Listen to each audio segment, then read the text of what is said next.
America has led the fight for human rights throughout the world. This subcommittee has tried to play some part in that, holding the first congressional hearings on issues like rape as a weapon of war and passing legislation like the Genocide Accountability Act. But we also have an obligation to look in the mirror, to look at our own human rights record.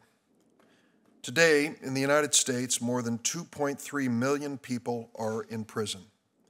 This is by far the highest per capita rate of prisoners in the world. African Americans are incarcerated at nearly 6 times the rate of white Americans, Hispanics nearly twice as frequently. These numbers translate into human rights questions, challenges, and issues that we can't ignore. I held a hearing on mental illness in prison in 2009.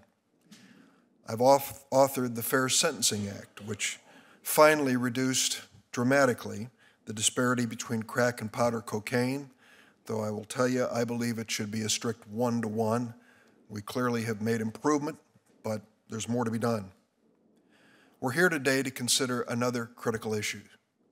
What do America's prisons say about our nation and its values? What does it say about the number of people we have in prison? What does it say when we consider how we treat the people who are in prison? This is the first ever congressional hearing on solitary confinement. It's called many different things: supermax, segregation, isolation, among other names. At this point, I'm going to show a brief video clip which is compelling. My name is Nicole Mira from Denver, Colorado. My brother was incarcerated at the age of 17 in an adult facility. Adult facility for my brother meant solitary confinement for 23 hours a day, a maximum of 2 visits a week through TV. He was no longer receiving education, he was taken off suicide watch, and he had little to no access for his mental health. My brother was a good kid with a bright future in football. I still remember waiting to see him at our last court date. Our family and his football team were there as support for my brother. As we waited to see my brother walk into the courtroom, we were pulled out by detectives who explained that my brother had been dead for over 24 hours. But because of what they said was a communication breakdown, the jail failed to notify us. So instead of making arrangements for my brother's future, we were now making arrangements for his funeral.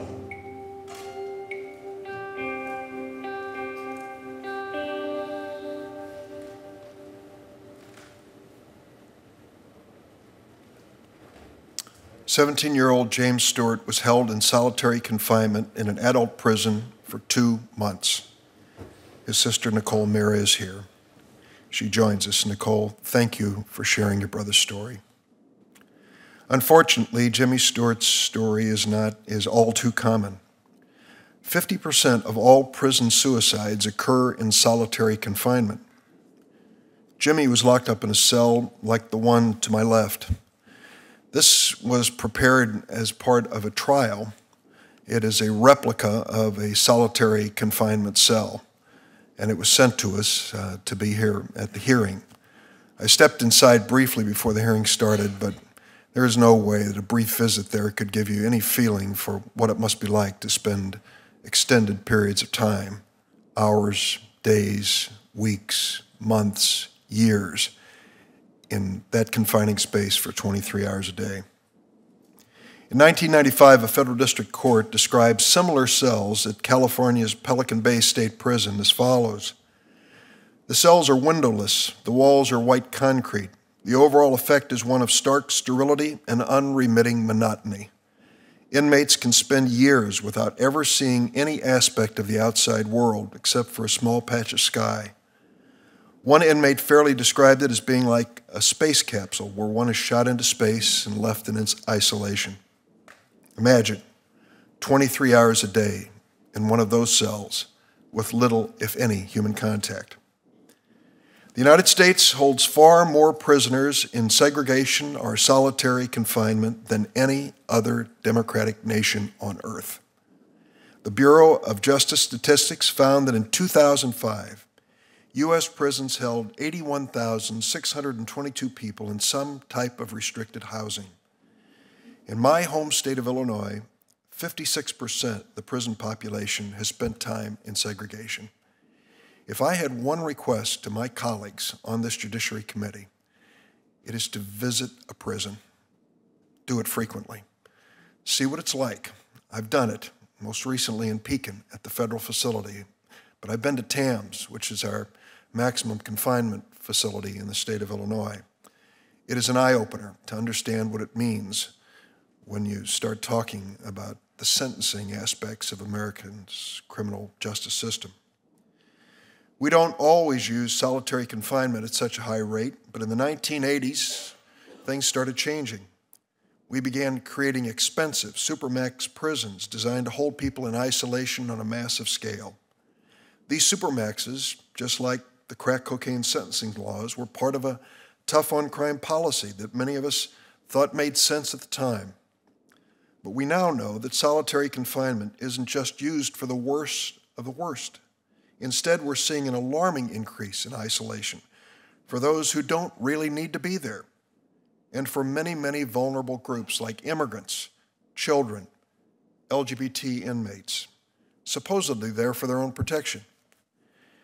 That's why I've advocated for a change in the Justice Department's new prison rape standards to help ensure that sexual assault victims are only placed in solitary when absolutely necessary. We've heard from Nicole Mara about the tragic consequences of locking up children in isolation. That's why the American Academy of Child and Adolescent Psychiatry has called for a ban on solitary confinement for all children under the age of 18. That ban might have saved your brother's life. In January, I visited an immigration detention center in deep southern Illinois and saw segregation units like those found at many county jails. I might remind you that people being held there have not been convicted of any crime. Even for adults convicted of serious crime, experts say far too many are in solitary confinement. Some are already seriously mentally ill before they're confined. They require extensive monitoring and treatment, the exact opposite of isolation. Others who may not have had any psychological problems before isolation can be driven into a psychosis or a suicidal state. And there's also the more basic question of how prisons treat people in solitary. Their conditions of confinement, I think we all agree, need to meet basic standards of decency. As far back as 1890, the 19th century, the Supreme Court recognized the risk of solitary, describing the isolated inmates at one prison with the following words: "A considerable number of prisons fell, after even a short confinement, into a semi-fatuous condition, from which it was next to impossible to arouse them. Others became violently insane. Others still committed suicide." That was written in 1890. And our colleague and former POW, Senator John McCain of Arizona, who has lived it, said, quote, "It's an awful thing, solitary. It crushes your spirit and weakens your resistance more effectively than any form of mistreatment." This is also a public safety issue. As the Bipartisan Commission on Safety and Abuse in American Prisons found, increasing the use of high-security segregation is counterproductive, often causing violence inside facilities, contributing to recidivism after release. We have a responsibility, I will acknowledge, to protect prison guards, men and women who put their lives on the line to protect all of us. But we also must have a clear-eyed view of the impact of isolation on the vast majority of prisoners who will one day be released. Solitary confinement also is extremely costly.